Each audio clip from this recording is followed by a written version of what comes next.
Hi, I'm iKia, and for today's video, I want to have an in-depth look into the PTS that is currently active, and specifically just one part of it. I'm not going to go over everything. We're just going to go over the weapon rebalancing as they've put out, as that's really the only part I've had a chance to look at, as I've been actually busy with in real life work for quite a bit for the last few days. But I have actually made an updated version of the burst and sustain tables, as some of you may know them, that is going to go into the new numbers for the weapons, as they are now in the PTS and are intended for perhaps to be Year 6, Season 2, or Title Update 22, TU22, as I'll be referring to it. Yeah, there is some interesting things to look at. There is definitely a theme that very quickly arose by actually looking at their burst and sustain tables.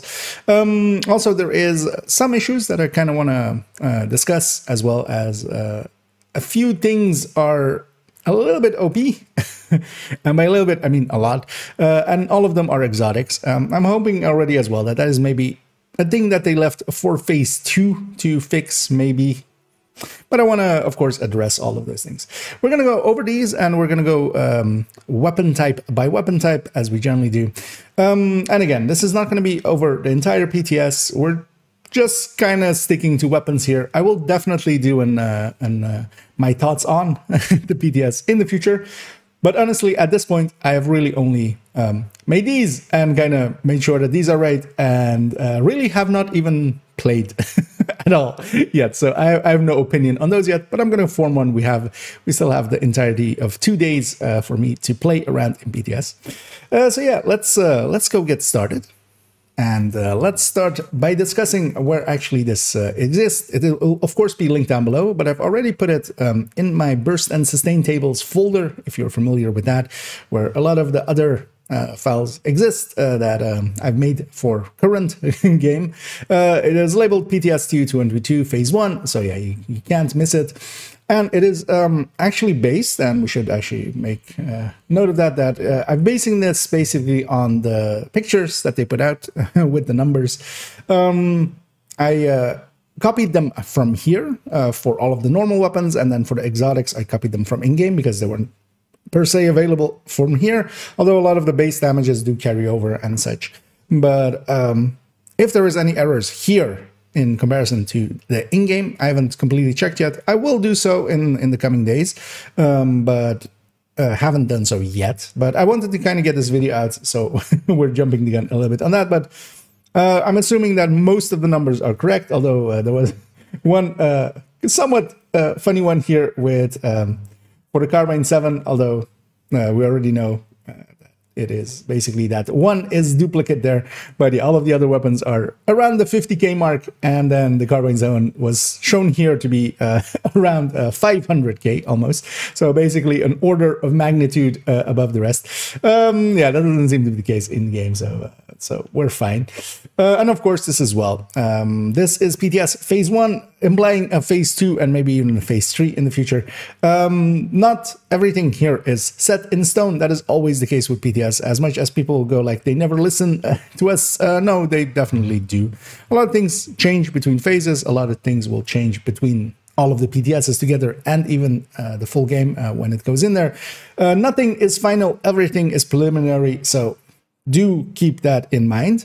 Yeah, the file, of course, will be linked here down below. And of course, I'm going to timestamp per segment as we go, so you can jump around if you're very much interested in just one segment, as we're going to go through ARs, SMGs, LMGs, rifles, shotguns, pistols, and MMRs, as we'll go through all of their numbers. So yeah, let's actually now go get started on ARs. And starting with ARs, on the left is actually the PTS, current PTS's numbers. If you scroll to the right, that's actually the older numbers. So TU21 as listed there as well, or as they are now. They're on the right there for a little bit of comparison.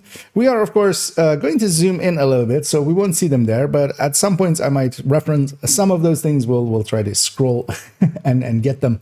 Yeah, we're going to start on ARs. First, the high-end ones. We have the sustain charts, we have the burst chart, we have the damage per mag charts. For those not familiar with these, this basically ingests all of the numbers as we have them from, well, in this case, from those pictures, not per se from in-game, although they seem to, checking here and there, they seem to mostly line up. And they are sorted by different, each table that we have here is sorted by different things. So yeah, it starts with sustain, sorted by that, and then sorted by burst. And of course, we have the percentages here, so we can kind of, especially on percentages, compare. Now, of course, there is more important, or well, more stats than just burst and sustain and damage per mag. There's also things like a gun being accurate or stable or actually usable by shooting it, and then of course as well, the reason why I split the exotics away from the high ends is that the exotics of course do other special things. All of these other high-end weapons, they will just get a talent basically on top of it. For the exotics, of course, they are very much of a fixed type, and of course their mods are also as well fixed and such. So it's not what you can't really compare them one-to-one unless you go onto a build, and we'll do that likely in the future, but for now just having these is a good starting point. And as well, I have a fast hands comparison chart where we put in basically as full fast hands to see what comparison we make there. As we have, fast hands is a popular talent, especially for me. I'm very fond of it, so we will also have a chart, especially on sustain, kind of comparing them there, of course, because that only applies to sustain. Let's go and look at what I generally look at first is burst. Generally, I prefer bursty weapons for a game like Division. A game like Division doesn't have those long fights that would really prefer to be sustained first. There are some places, think of like legendary titles like Last Fight, that is very much a sustained fight. But in other games you have very long fights, which will definitely prefer sustain over burst. And the way to see burst and sustain, to just briefly go into it, even though as well in the burst and sustain tables, which will be folder, which will be linked down below, there's actually a guide as well, which will go a little bit more into it and actually what they are, because I won't be explaining that here just for not taking up too much time. But yeah, burst is basically the upper bound of weapon damage, and sustain is the lower bound of the theoretical weapon damage, both theoretical ones. And by knowing both the top end and the bottom end, we can make some choices. So for instance, if you're fighting a lot of short fights, you prefer to have burst, and that is kind of the gameplay of Division, although of course you do have longer fights here and there. And what they have done here as well is actually kind of interesting, because I'll give away the theme that is happening here, especially, well, with the high ends especially, is that most of the weapons that are pretty high on burst, if we, for instance, take the FAMAS here, if we scroll up to sustain, the FAMAS is at the end. If we now look at the TKB, which is kind of high on sustain, if we scroll down to burst, it is the bottom on burst. So the theme that they're kind of going for is weapons are either going to be a little bit balanced between the two, or they're going to be heavily towards burst, but very bad in sustain, or very good on sustain and pretty bad on burst. This is actually an agreeable change, I feel. I quite enjoy how they put this together. As well, the difference between the top end, especially on ARs here, is actually quite smaller than it used to be. We have 9%, a little under 9% between the top weapon and the lowest weapon on burst. They have been actually kind of like balanced, which is nice for a balancing pass, as this I feel is much better than Project Resolve's thinking. And they've very much tried to go for that theme, basically. So weapons are either kind of balanced between the two or very much for burst, but poor on sustain, and or vice versa. And this leads to an interesting conundrum for us, and especially for me, as a lot of people are going to go asking me, of course, what do we pick now? What do we pick now? What do we pick now? So in the past, if we kind of scroll to the right here, we can't go all the way to the numbers there, but for instance, we had weapons, even after the changes, we had weapons like the FAMAS and the F2000, which were, of course, the top picks basically in AR. They were really high on burst. And if we scroll down, if we scroll up on sustain, the F2000 was also really high on sustain because of that extra mag size, but the FAMAS wasn't like at the bottom on sustain, making those two really simple picks. Then, for instance, the AK is also in here, being pretty high on burst, and then also very high on sustain. But then, of course, that one has some accuracy issues, a little bit of stability issues. Its recoil pattern isn't great, also pulling to the left. Because of all those things, we do take those into account, as a lot of people go like, you can't just do it on the numbers. No, that is also the point of kind of me making this video.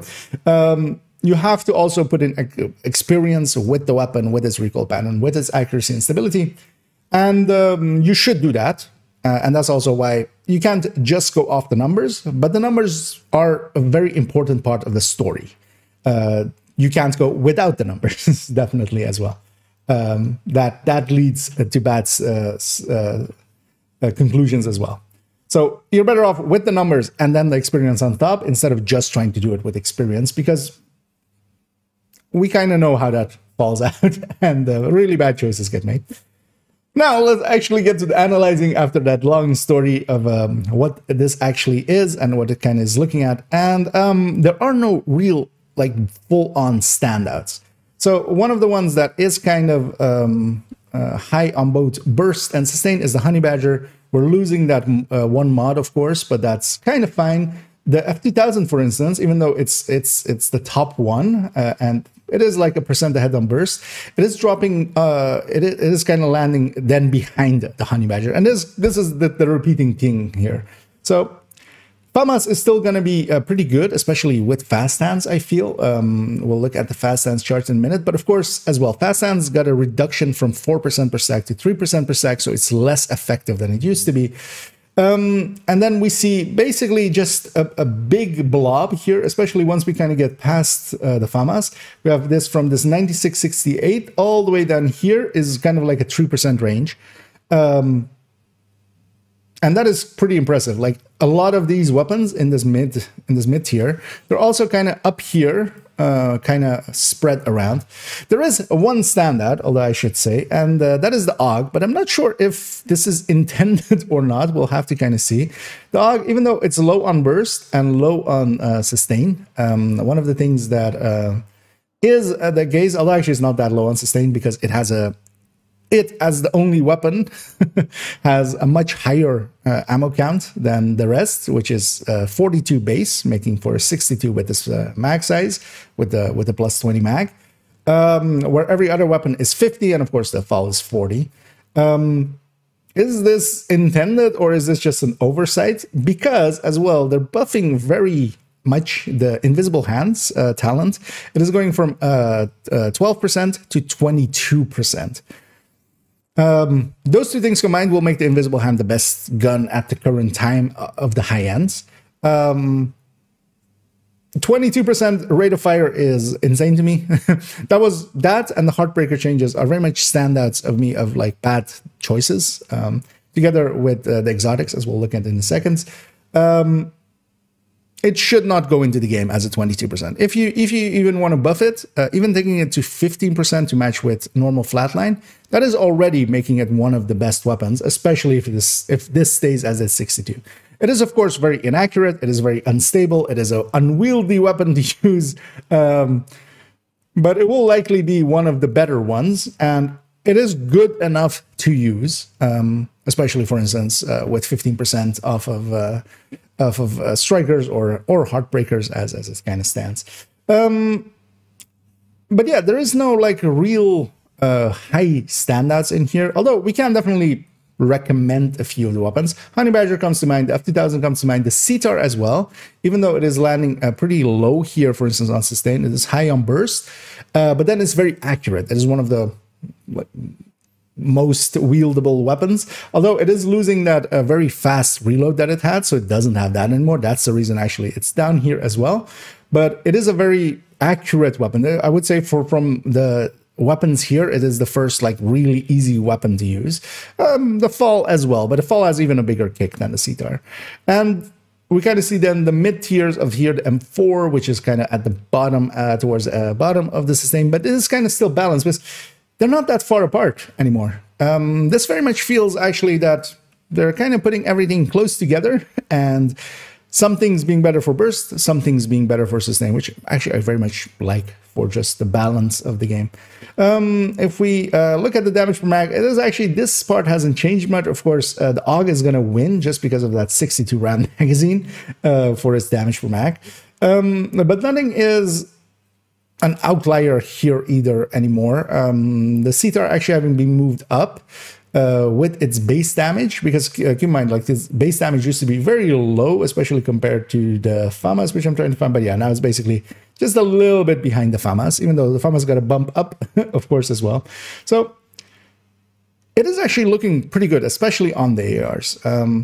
Fast hands wise, the AUG is going to definitely win just because it can make more stacks of fast hands, because the 62 round mag will allow you to have like 12 rounds more to crit more and get a better fast hands result out of it.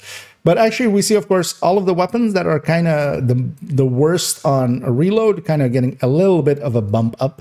Especially, for instance, yeah, the FAMAS is still kind of towards the bottom, but it is that range here is much smaller than the range, of course, that we had a second ago on just sustain. If we scroll all the way up, like this was at 87 and 86% of the, we're gaining up against the top tiers here. And it's crunching a little bit the whole field together. And a lot of weapons, honestly, I can look at this and kind of go, yeah, PDR is almost, well, F2000, I would still pick the F2000 generally over the PDR just for its better accuracy, stability, kind of, because the PDR is kind of jumpy. If you ever use the capacitor, it's the base model of that one. The Honey Badger also a pretty good standout, also because of its very high accuracies and such.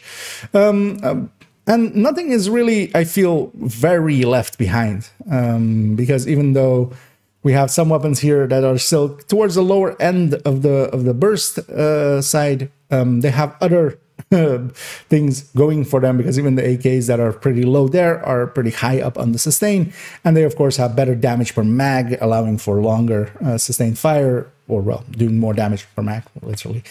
Let's go to the exotics, because the exotics is actually the one place that I really have issues with this PTS. They have overall balanced the exotics to be kind of around the same number for all of them. In burst, they've definitely, it's kind of obvious that they've tried to balance them around these burst numbers.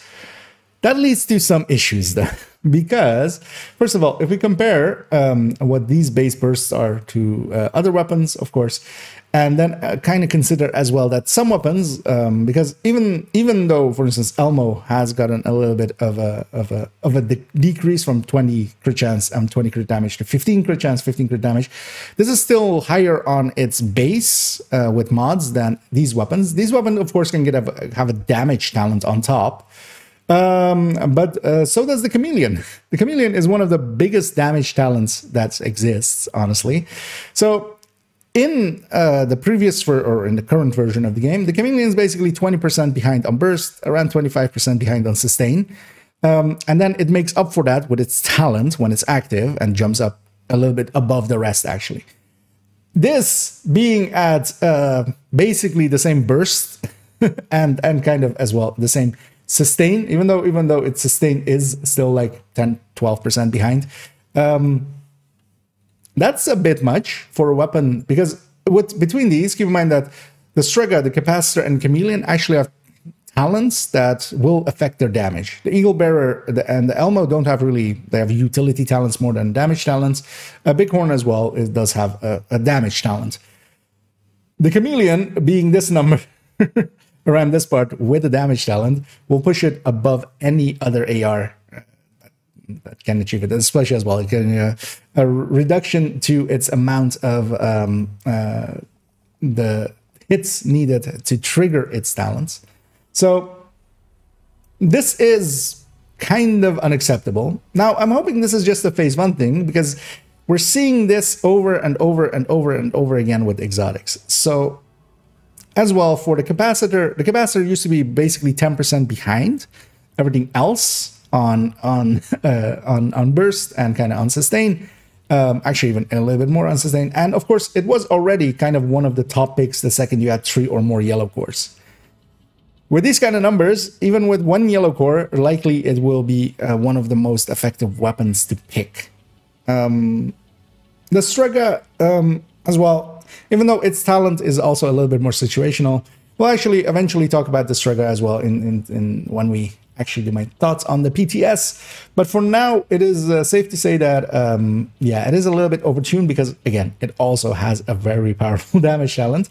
Of note of the damage talent, as we'll close out on ARs here, is in testing, just hitting with a glass red, so we don't have any stacking stuff. This is the hits, and yeah, with 1 stack, 2 stack, 3 stack, 4 stack, 5 stack.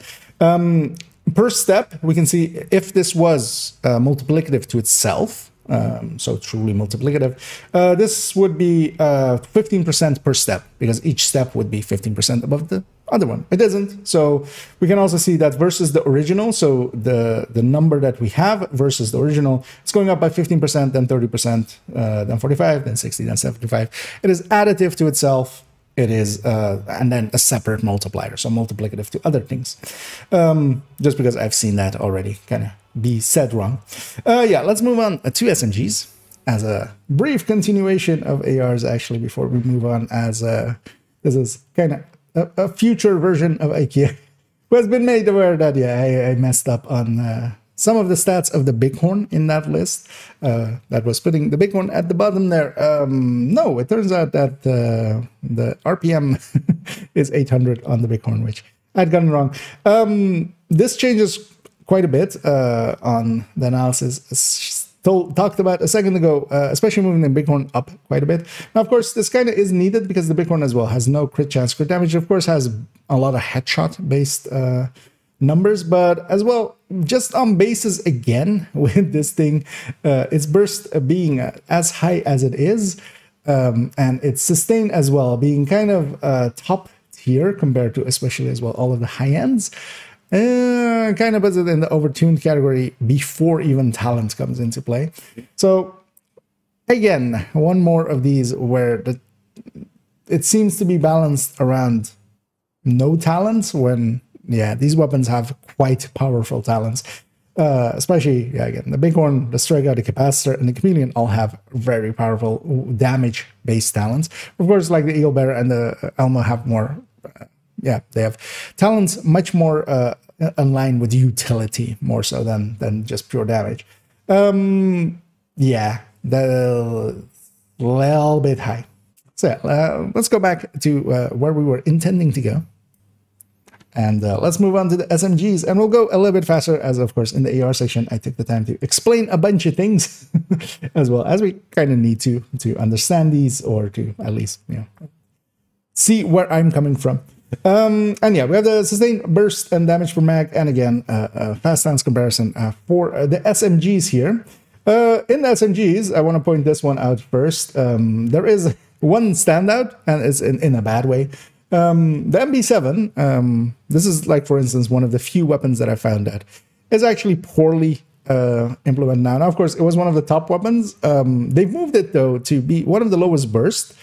And that would be fine, of course, within the team that we had of, like, if there's goods on burst, it's going to be bad on sustain. But if we go to sustain, just because of that 40-round mag size, of course, as well, it is one of the worst sustainers.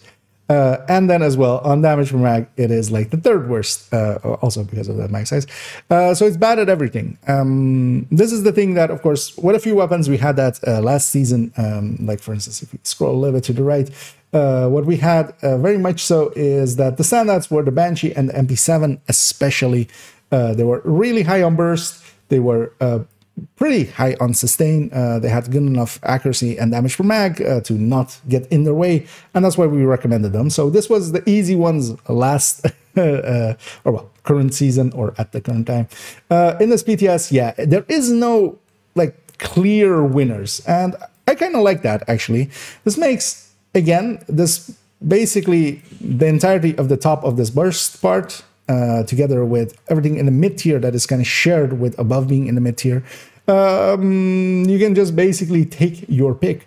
As well, here we have a lot of weapons actually up to the 90% mark, and then it kind of drops off on especially the burst. But we kind of see this flipped on the sustain. Now, of course, we're going to pick more on the burst end. There is some standouts, especially the Vector 9mm. So this isn't the TAC Vector. This is the 53 round one that we generally would avoid because it had way too low base damage. It no longer does. So that with fast hands though, because this reload is horrendous. Same for the SMG 9A2. This is the one that can have all the mod slots. So it has 4 mods in total with having the ability to have 3 crit chance, although now as well crit damage, if you were to prefer that mods. This also has a very long reload, so they've kind of balanced it in that way. Now, of course, we can mitigate that, for instance, with fast hands, but if you don't want to go fast hands, honestly, the Vector 45, the PP19, even the P90, the MPX, and the MP5, all are kind of okayish on their burst, and then again, kind of okayish on their sustain. The AUG is also one of the ones that kind of is standing out as being a little bit too tuned down, as it was actually one of the picks for last season, especially if you didn't want to go with if you wanted to have a long rail, so for flatline. Not that we put flatline that much on SMGs, but you definitely can, and it's a really good powerful talent. But yeah, it's pretty low on burst. It was pretty low on sustain because of that 45 round mag as well. It is not per se, I mean, it is higher up on the damage per mag, but it's not competitive there either. The AUG and the MP7 stand out as being somewhat of losers here.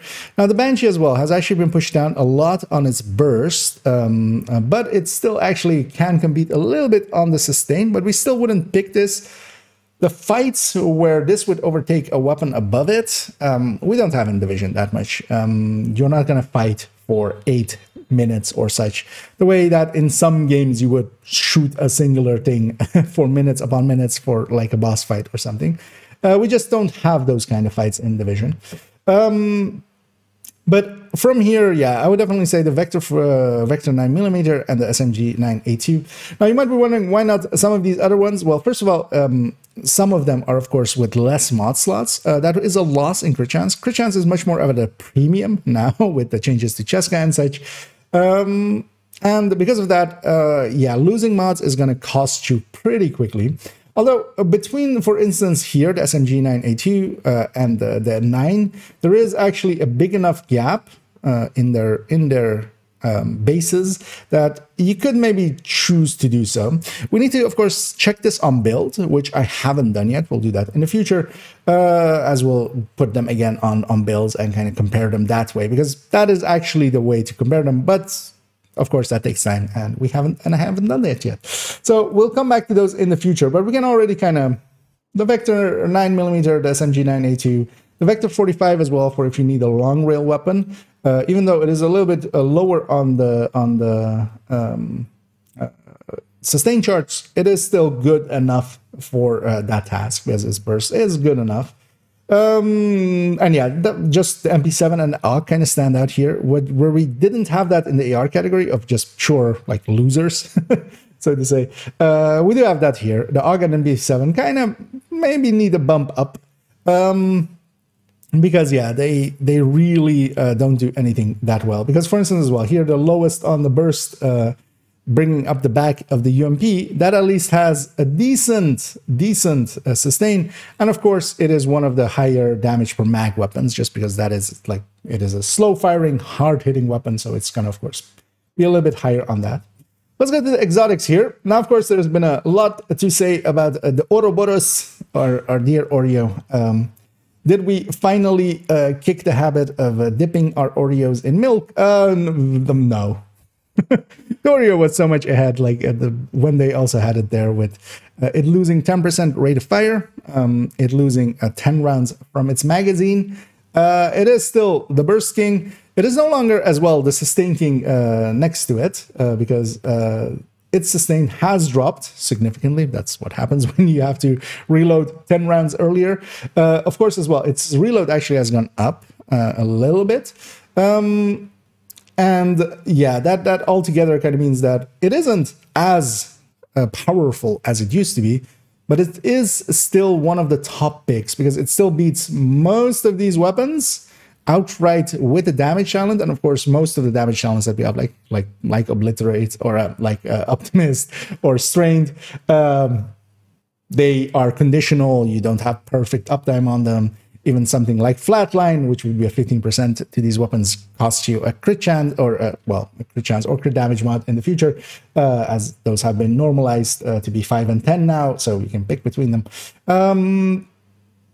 This will still just be this, like the Ouroboros still goes brrt and just does its thing and doesn't care what you think about it. It is very much so more balanced. Now, in play, that 40-round magazine kind of hurts a little bit.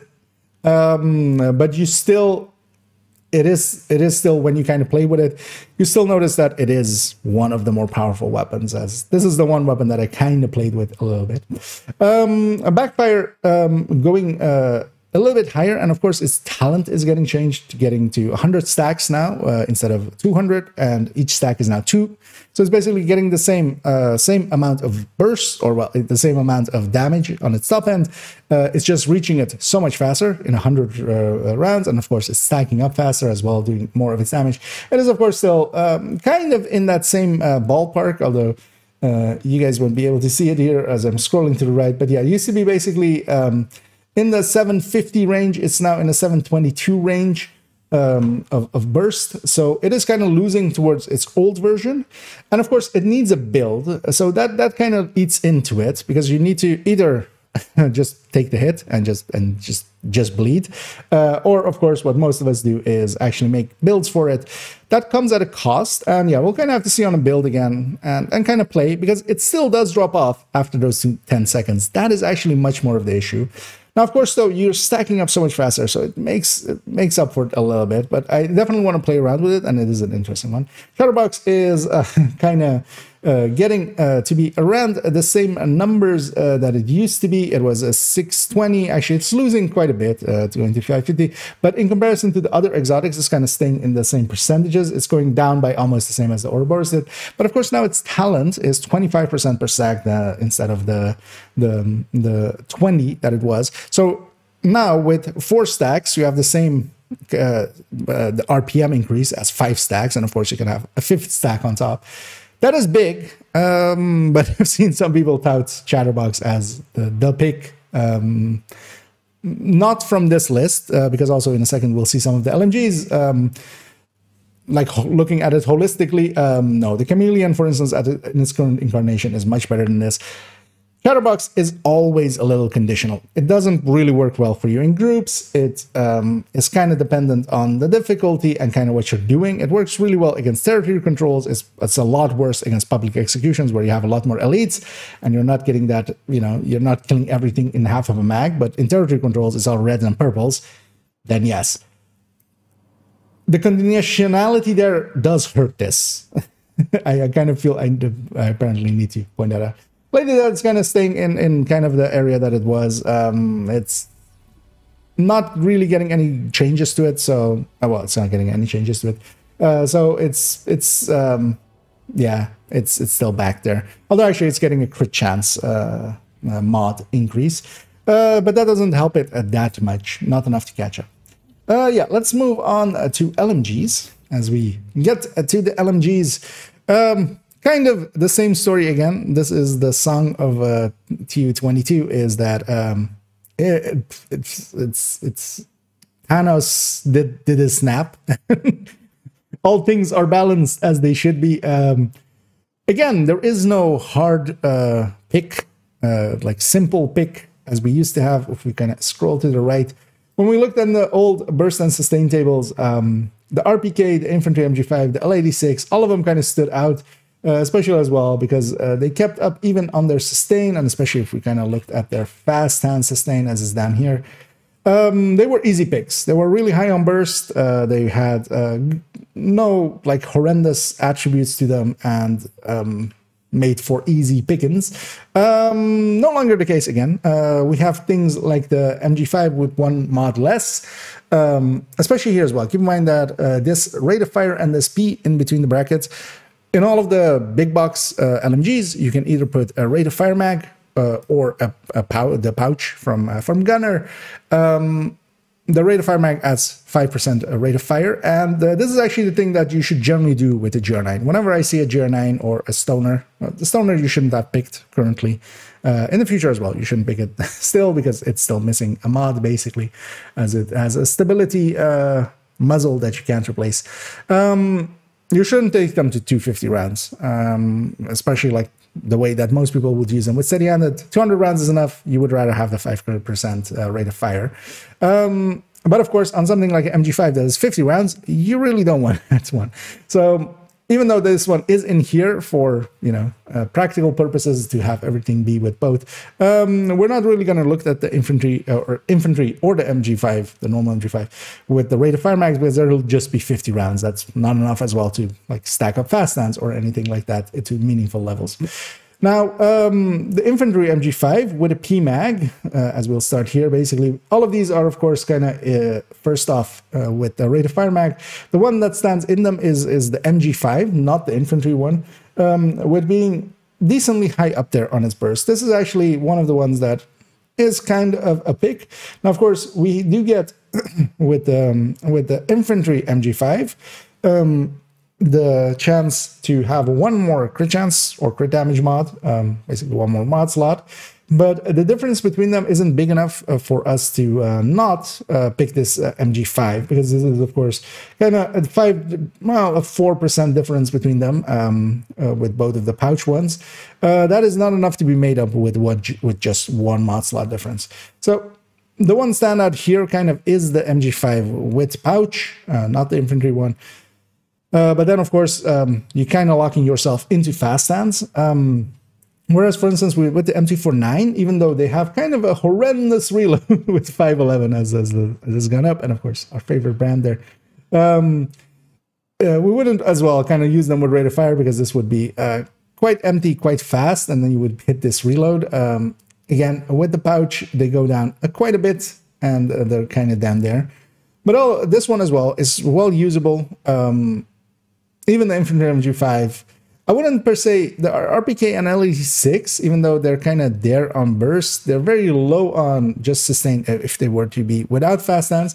But even with fast hands, the L86, of course, has just a 50 round max, so it's not keeping up with stacking it that much.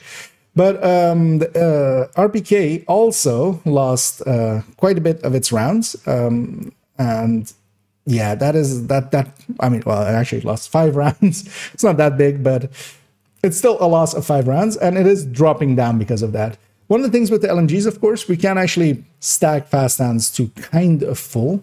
We see that as well with the good times here, which is, of course, a M60 based, the M60 E6, technically. And that means that the good times is actually a decent pick, especially because it's going up there, of course. It is still 5 per stack, even though that as well got reduced from 8 per fast hand stacks to 5. So quite a reduction. It is based on an M60 E4, which, while not that high on burst, we have to keep in mind that it isn't also that far behind, for instance, from MG5 or infantry MG5. And then, of course, as well, kind of on build, this MG5 would also kind of lose 5 crit chance or 10 crit damage and kind of be brought down a little bit. That means that actually a lot of these weapons are kind of in the same ballpark. Some of the things that do kind of stand out as not maybe worth using is that actually the classic M60 is now very much behind the M60 E6, which it shouldn't be. Or well, it's kind of basically on the same level, I should say.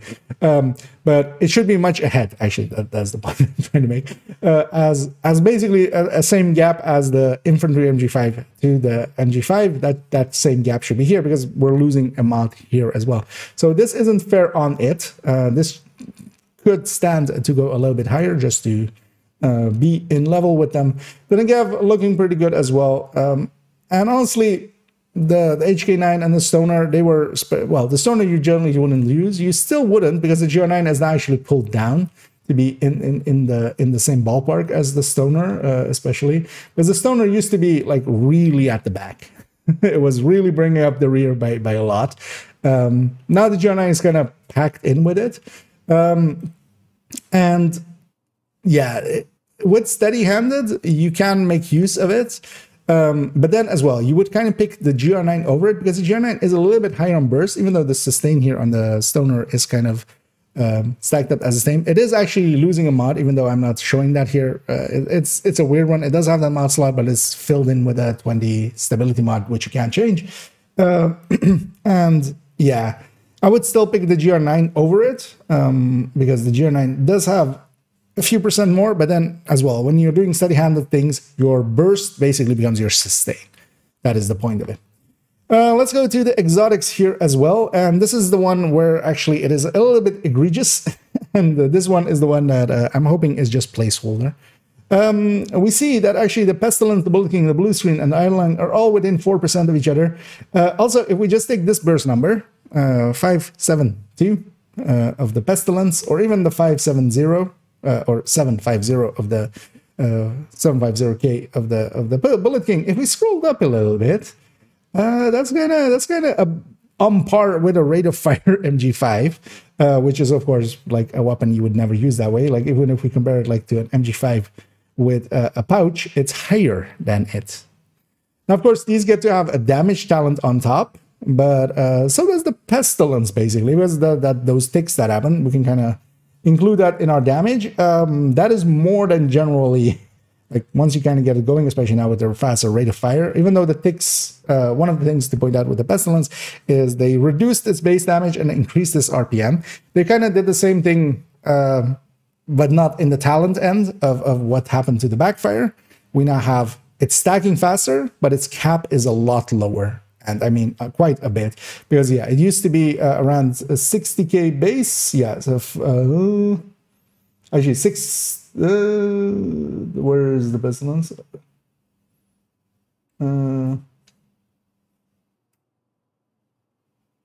Okay, no, that is the wrong one. It used to have a much higher base. It used to be. Actually, no, it did not have a higher base. I'm mistaken, because yeah, I'm thinking of the base of the MT49, which it never had because it didn't get that 20%. So actually, no, the base is kind of staying around the same. So it's getting just an RPM increase, which actually I didn't realize up to this point. So actually, it is going higher in ticks because I hadn't really tested this. That was just conjecture on my part, which I got wrong apparently, because yeah, its base is actually going up. We can see that here, and that's why I was confused for a second, because I was looking kind of at this number going, oh, it was around that, right? But that's actually for the M249. The Pestilence was around 747K, so it's going to 48K, so it's kind of keeping the same base damage, and that means that actually going to take around the same space, actually a little bit higher, and now it can stack much faster. And it has a burst of a weapon of just the other weapons.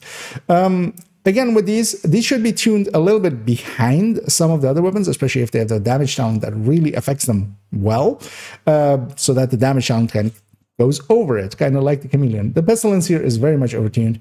But the other one that is also very overtuned is the Bullet King, because the Bullet King as well is now going to have 15 crit chance. It's no longer going to have just a 5 crit chance mod. So you can actually, you have the same crit chance as basically the Negev up there, as well, that you would have for like 15 crit chance, or on that one you could also put 30 crit damage, but yeah, you need the crit chance for most mods anyway, or for most builds anyway.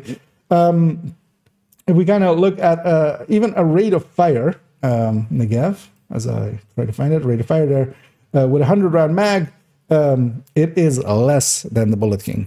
And the Bullet King, of course, just infinitely fires. These four, all four are kind of way overtuned, especially the Bullet King as well. Like, honestly, if I'm looking at this list and picking one weapon out of all of the categories, I'm picking the Bullet King. Or maybe the Chameleon. Because if I never have to reload and can actually basically outdamage on burst and sustain, because the Bullet King is basically its burst is its sustain. Its burst should be way below other things. We're going to zoom out here a little. So if we kind of look at the old versions of them, if we kind of have, if we kind of take like the 750 mark, which kind of the Iron Lung is at that part, is a little bit higher than that. We see that, especially for the Bullet King, it's like dropping about 20%. It is very much low on the burst. It would be middle of the pack on burst if it was to go into the high-end section. And that was actually the thing that actually, you know, kind of balanced it. And of course, it would lose 10 crit chance because it had only 5 crit chance on the mods. It being the same as everything else, and actually even higher than everything else. Yeah, that talent is as well. Just you never have to reload and you don't have to care about it and just go burst. And yeah, this should not go into the game as is. The Iron Lung actually got tuned down a little bit in comparison to what it was. It used to be the top one. It's now kind of the bottom one, but it's actually kind of landing around the same spot. But then also it's getting 10 crit chance. It's keeping its same 20 crit damage that it had, and it's gaining another 10 crit chance. So actually it as well is kind of on a real build, actually moving up quite a bit. These four exotics are horrendously balanced, and honestly, this is the one place where I'm like,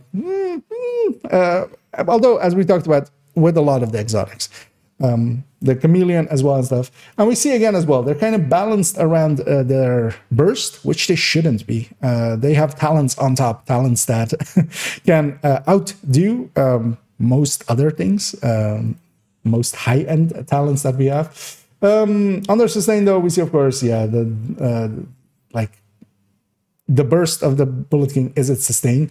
That means that as well, all of these weapons are kind of starting behind it and then even dropping more behind it. Even though they would, if they even had the damage challenge on top or something, they're just not keeping up. Fast stands as well on LMGs. If the Bullet King goes in as is, it's kind of useless. Why would you use a steady-handed if you could use this Bullet King?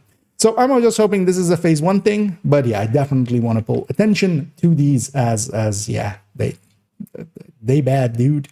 Yeah, let's move on to the next one, which is rifles. Continuing on with rifles, we see quite a bit of changes here as well.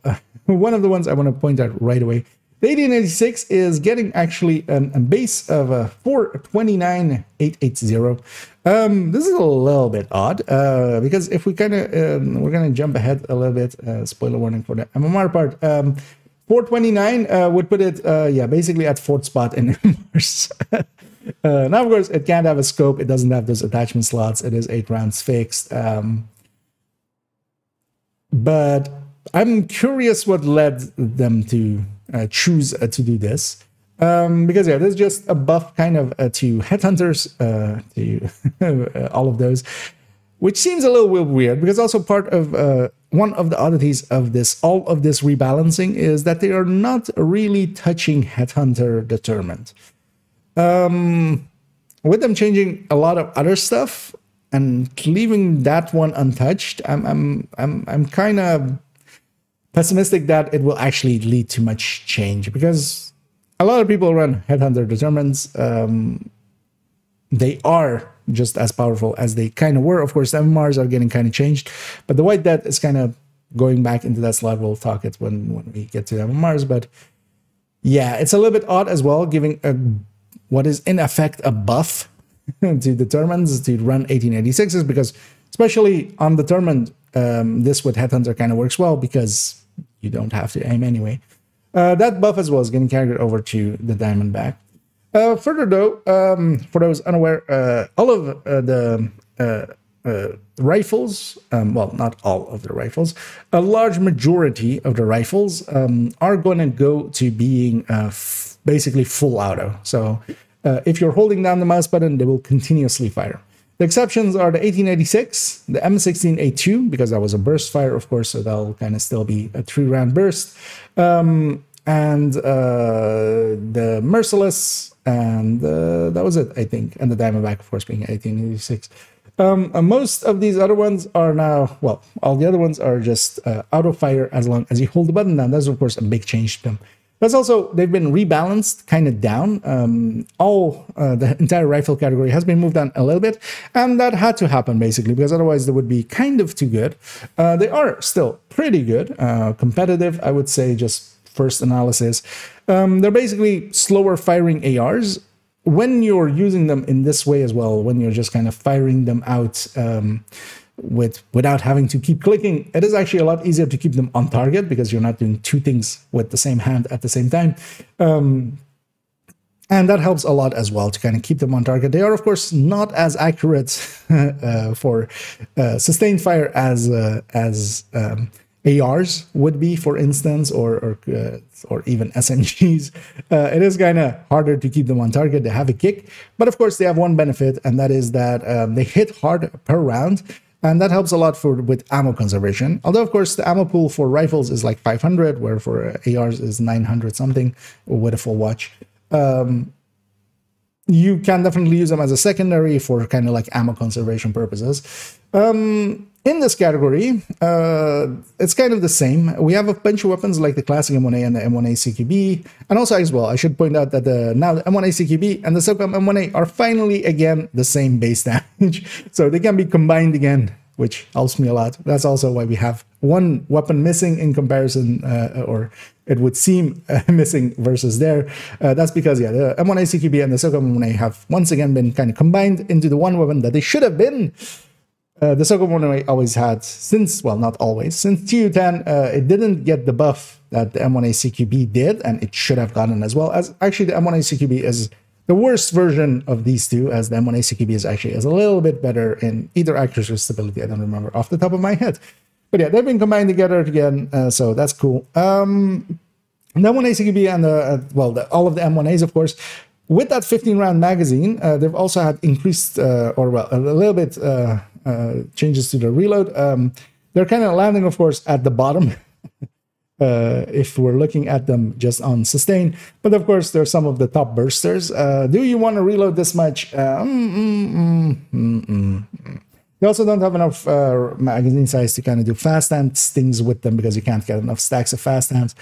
Then we go kind of into basically a blob of all the other weapons, especially going from this USC all the way to this to the kind of like a lightweight M4. They're kind of within, well, especially if we kind of go from the SIG, they're kind of within like 5% of each other. With the SIG or with the USC as well in there, it's kind of around 6% of each other. That's actually a pretty close pack to each other, and it kind of goes to whichever one you like again. There isn't a clear pick, even though I would say that from this, I'm likely going to lean mostly towards the lightweight M4 just because it has the least egregious reload. Even though it is kind of lower on the burst, that helps it put it quite a lot higher on sustain. And of course, as well, that reload just not being as atrocious is kind of important. Although one thing I do want to add, and I will likely add at some point, I don't have at the moment a fast hands version, but we can actually run fast hands pretty, like it is a choosable talent now. We could go with that as well. I mean, it always was, but we generally wouldn't. But now that we're firing them full auto, we can also go 50-round mags, because also if you're just firing without having to click, it is actually easier to keep them on target. You generally want to go for the extended mag size now again. And yeah, that means that, with 50 rounds, we could maybe run some of these worse weapons, especially, for instance, an ACR SS on the reload, and then compensate for that with fast hands. But overall, here again, with rifles, we kind of, see the theme that we have seen all throughout. Weapons that are really good on burst are not that great on sustain, and vice versa. One that also has had a change to its mag size is actually the Mark 17 has gone from 20 rounds base to 10 rounds base, with a plus 20 mag is going to 30, of course, here. that is actually, yeah, its balancing factor against some of these other ones, because that one as well kind of is a decent enough pick, but then of course loses that a little bit on sustain, and then would also lose out on having the ability to kind of have past stands go for it. But honestly, it doesn't. Mark 17 as well would be kind of a pick as well. Here we have also the 716, because we also have the other version, of course, of it with one mod more. We have the CQB and we have the normal version.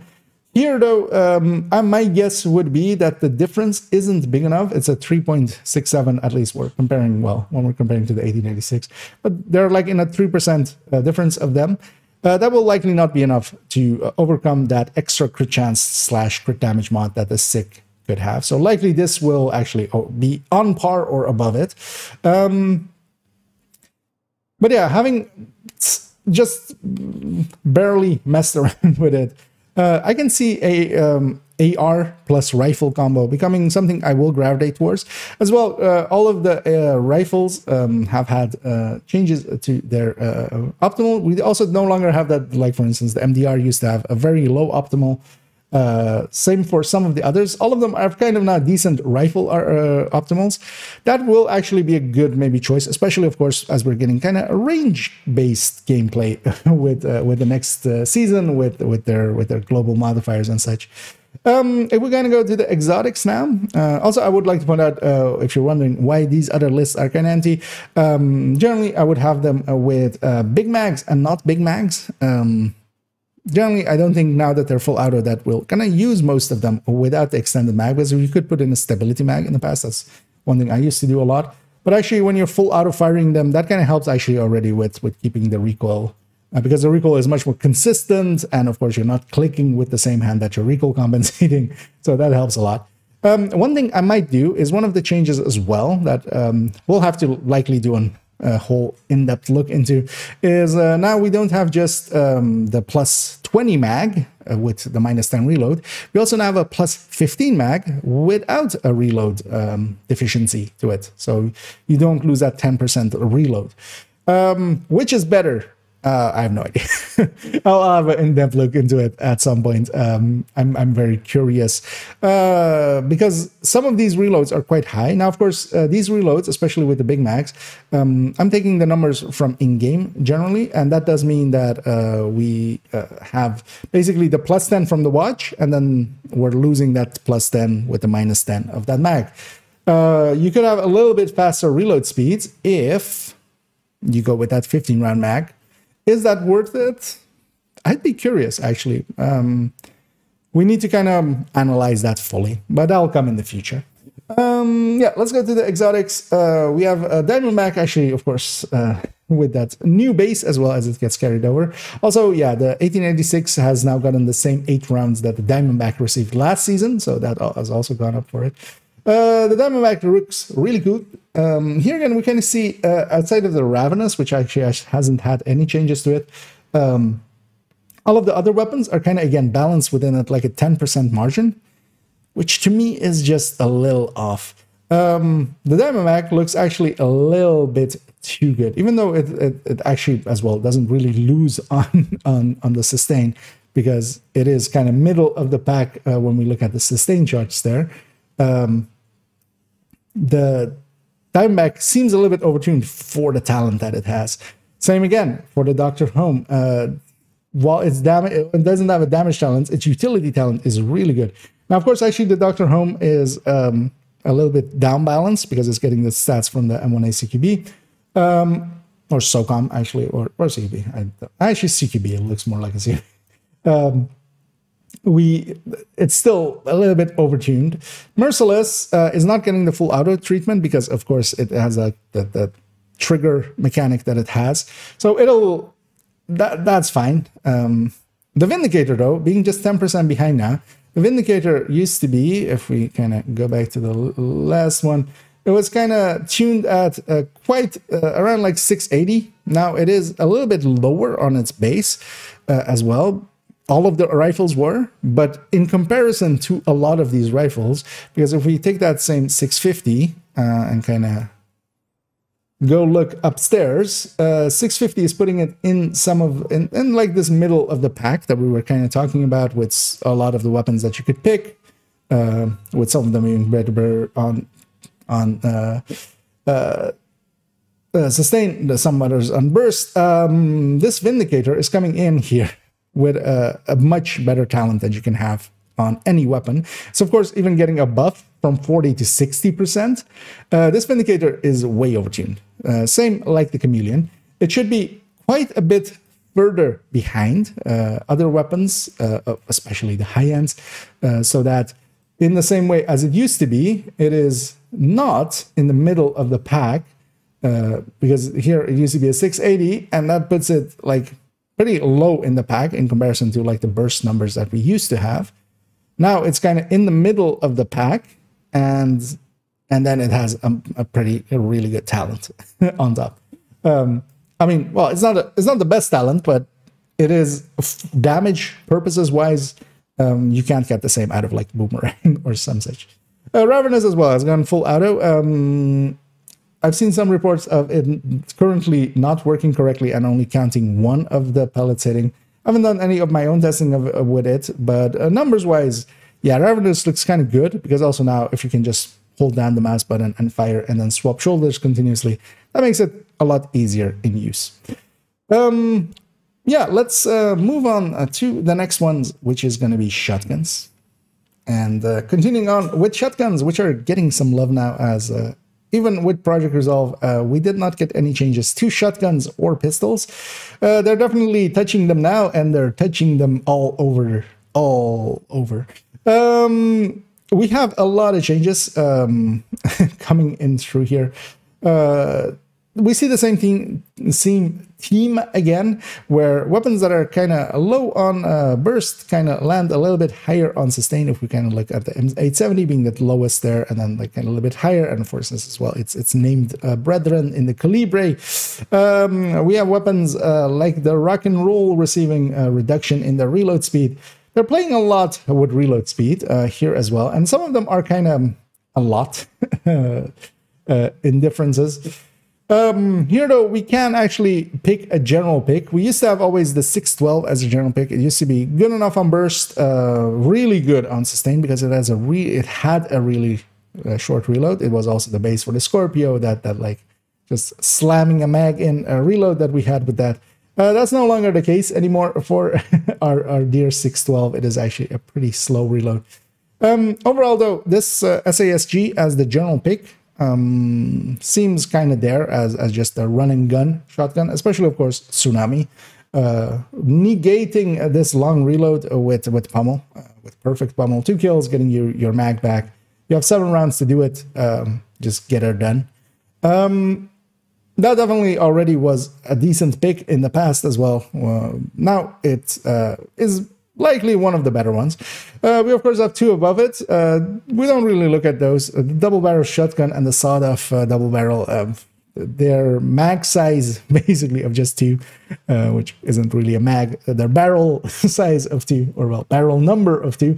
Yeah, that is egregious. And of course the reloads as well went from 2 to much higher numbers, especially for the normal double barrel. Super 90 is still high up here on the burst. It used to be, of course, the old burst king, kind of outside of the double barrels. It is a little bit lower, and yeah, it kind of hurts it, because I wouldn't generally pick it, because as well, unsustained is also lower than the ASSG, and then also there. Although, of course, the Super 90 does allow you to have a single shot reload, which can be handy, because you don't have to always reload the entire magazine. With the SASG, you do. You have a magazine, you have to reload the entire thing. With the Super 90, you can put in like 2 shells in between running and stuff. Spaz 12 will actually take the trio of Spaz 12, KSG, and M870. M870 used to be the highest base damage, and that made it the choice for headhunting. What I kind of expected, actually, first time that I saw the double barrel changes to be a little bit higher numbers, I was expecting, oh, they might want to make those like the headhunting ones. No, it's very much the Spaz 12. Although with a little addendum for the KSG, which we'll get here in a second too. The SPUS 12 has the highest base now, so this will be generally, that's the number we care most about when we're talking about Headhunter shotguns. And yeah, this is now likely to go to, except that, of course, the KSG lets you have more mods, because the SPUS does not have any mods. You don't get to put any headshot on it, especially, which, for instance, for a Headhunter's Fury used to be required, still likely is. And for that, then maybe the KSG with its higher, with still a higher base than the M870 now has, basically, would maybe be the pick. We'll have to kind of look actually on it on build. I haven't really deep dived into specifically that. But actually Calibre as well as a named being in here, I'm kind of looking forward to maybe using that with Headhunters, or with just not Headhunters Hunter's Fury, but just Hunter's Fury, because that does look actually decent-ish. Even though we're kind of low on the burst, of course, we're still hitting pretty hard per shot, even though it's behind my head there. Let's actually show it. It's hitting pretty hard per shot, and that can also be kind of nice, because you can just poke out of cover, get one hard hit in, kind of like the Alpha Strike, as would be in a lot of other games.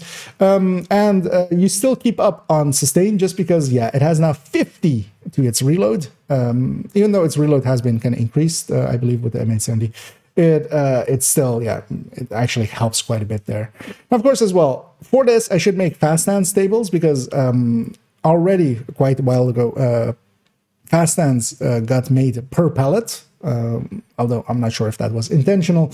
And that means that, yeah, you can actually stack up even with moderate max sizes, because you're doing it basically times 8. As a max size, because each pellet can crit independently, and then each pellet can then add one for fast hands. So we should actually kind of look at those. I haven't added that yet, but we'll do that in the future. But likely, actually, when we have the final version, I'll take the time to make those kinds of additions. One thing as well that KSG, of course, really has, because of that mag size, is actually a really high damage per mag. And of course, you can single round reload it. And this, of course, also makes it a decent category, or a decent choice for just pummel. Because actually, while it doesn't have the burst, of course, of the SASG, it does have that damage per mag as well to kind of keep going. Although I would just pick the Tsunami nowadays. If we're going to go to the exotics, the big standout is the kind of reduction of effectiveness for the Scorpio, the nerf. Good. It has as well taken over some of the stats of the 612. That has hurt it a little bit, but what has changed mostly to it is that, yeah, it is now 3 rounds where it used to be 1 to apply poison. It's 6 rounds instead of the 3rd round applying Disorient, and then 9 rounds instead of 6 rounds to apply shock, and the 7th round would normally apply the plus 20 debuff. Now it's 10. So everything has been kind of, pushed apart a little bit.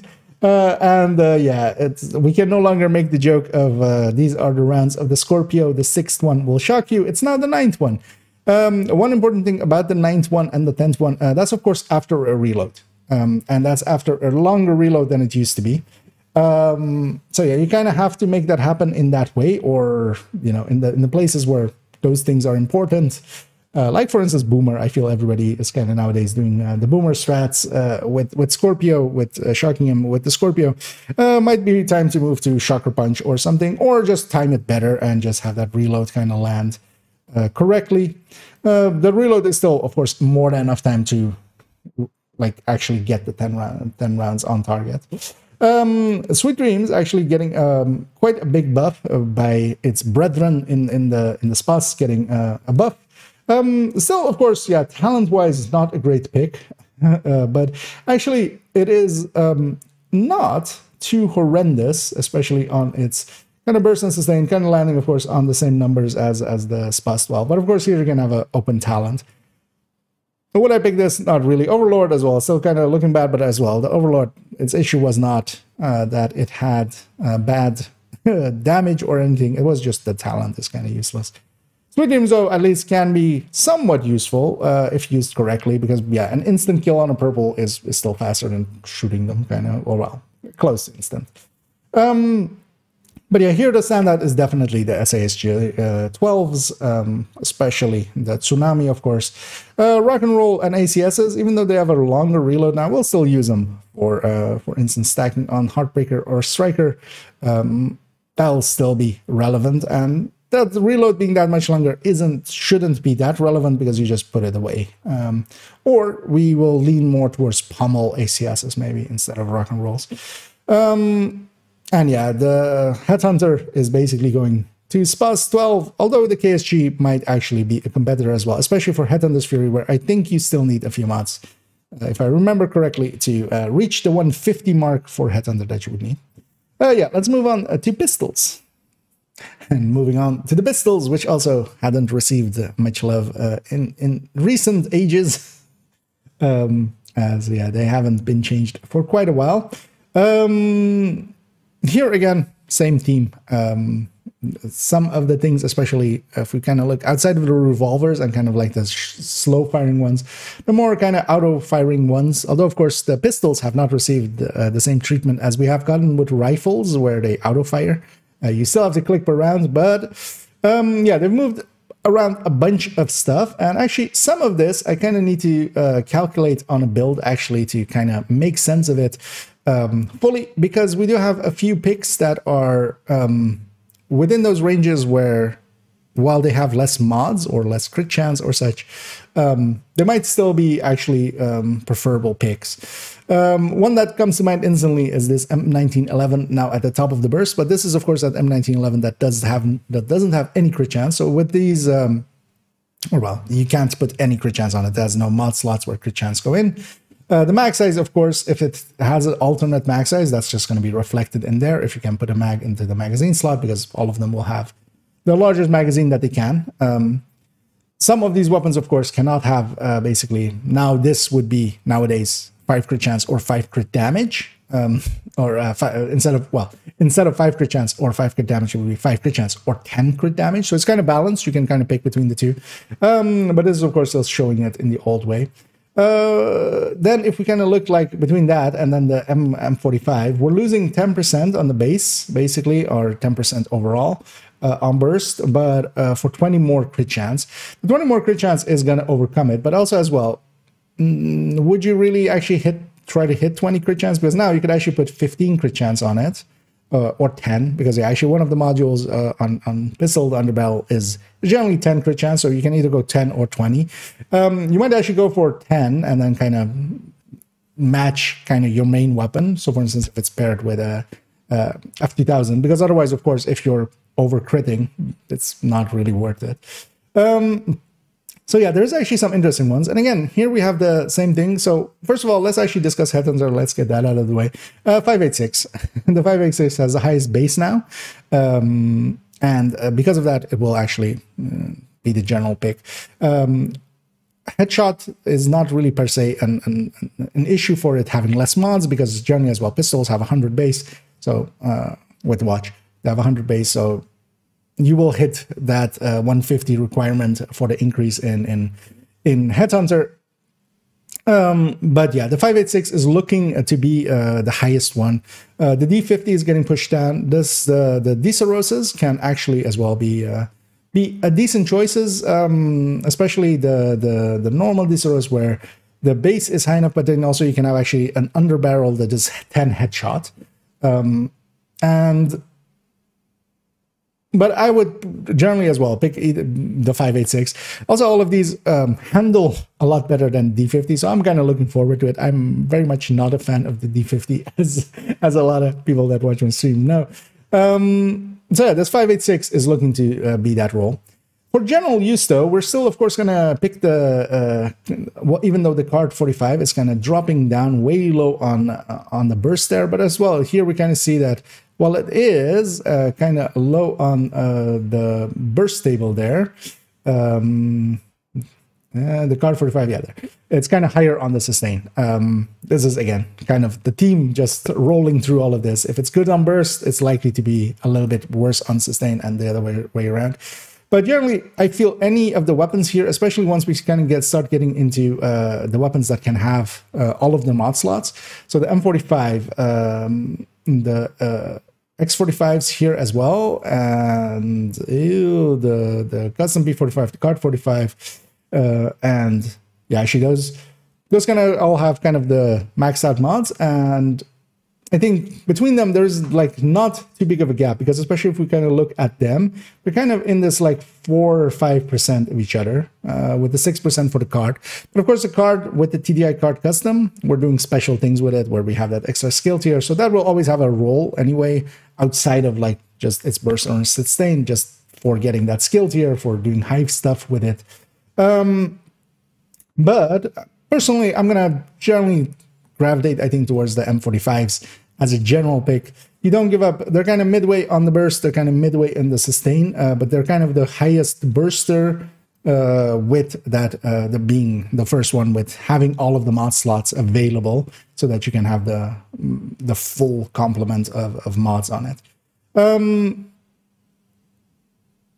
Outside of that, there isn't like not much on the high ends. It's kind of the same as the, but as well, I would say definitely that, for instance, everything up to the card 45 to the M45 is here kind of pick your poison, because they kind of inverse on this end.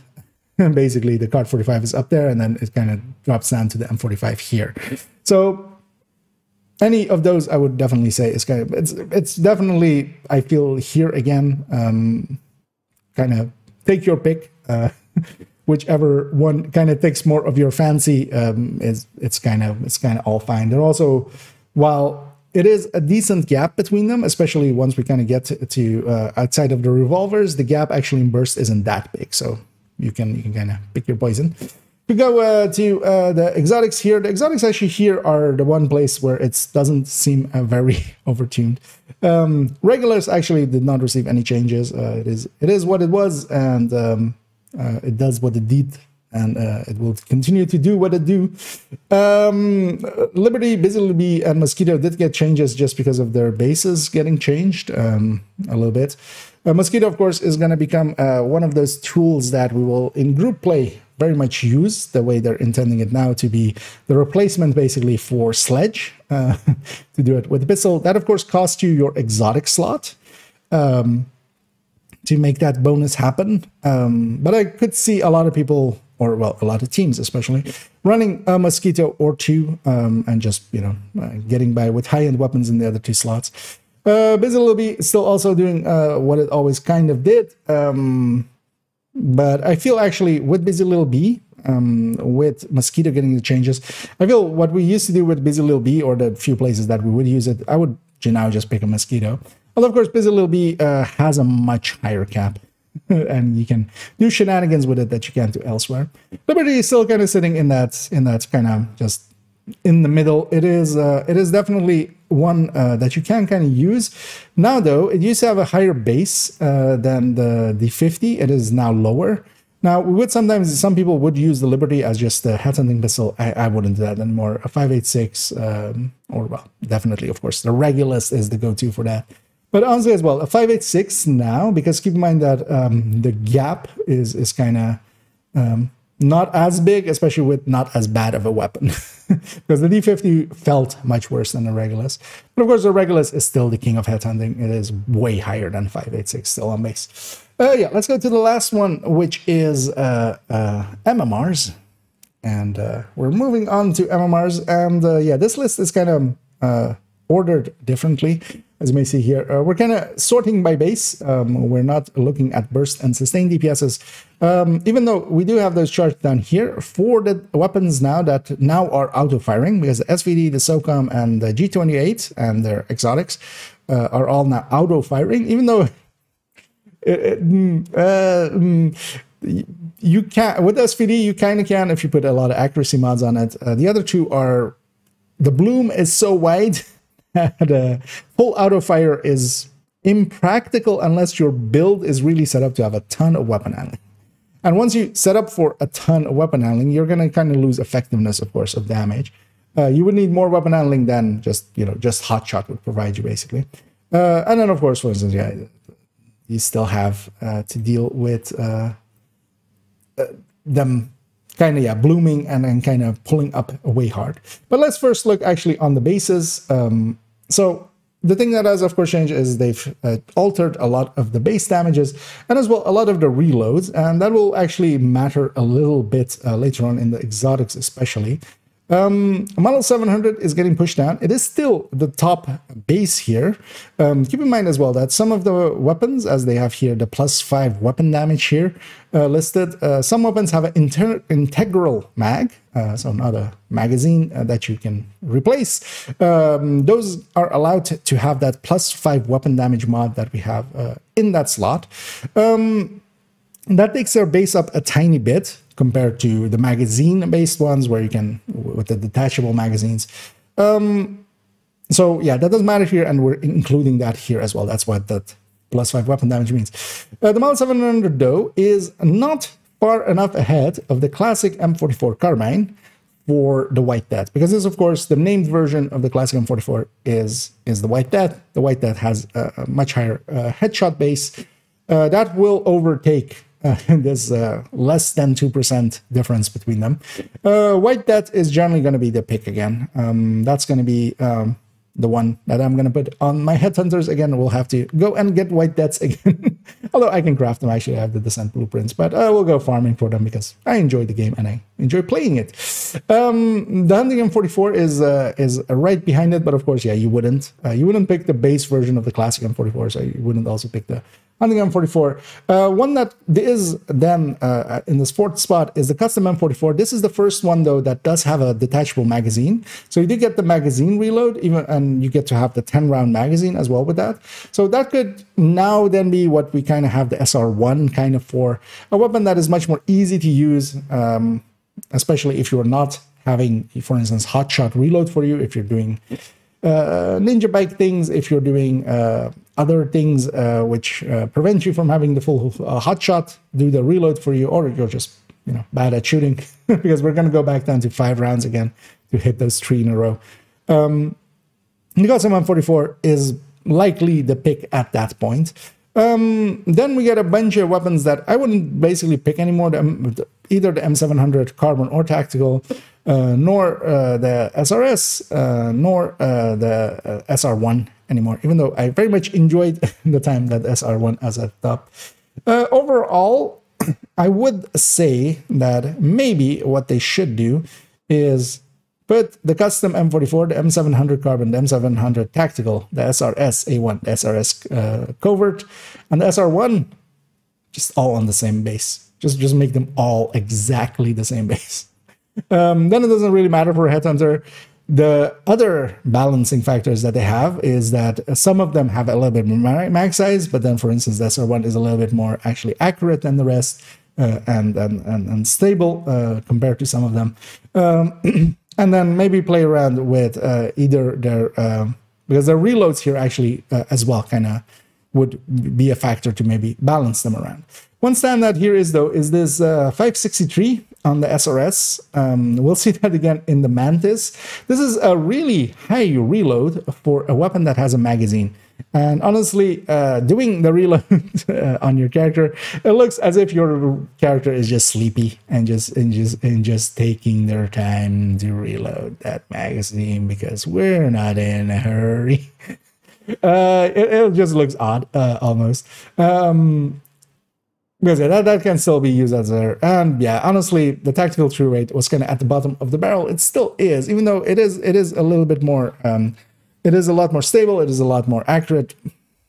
The loss of damage does not make up for that. Now we have actually as well the 3 weapons at the bottom here, which are the now as well auto-firing marksman rifles. They have actually been altered a little bit in their positioning.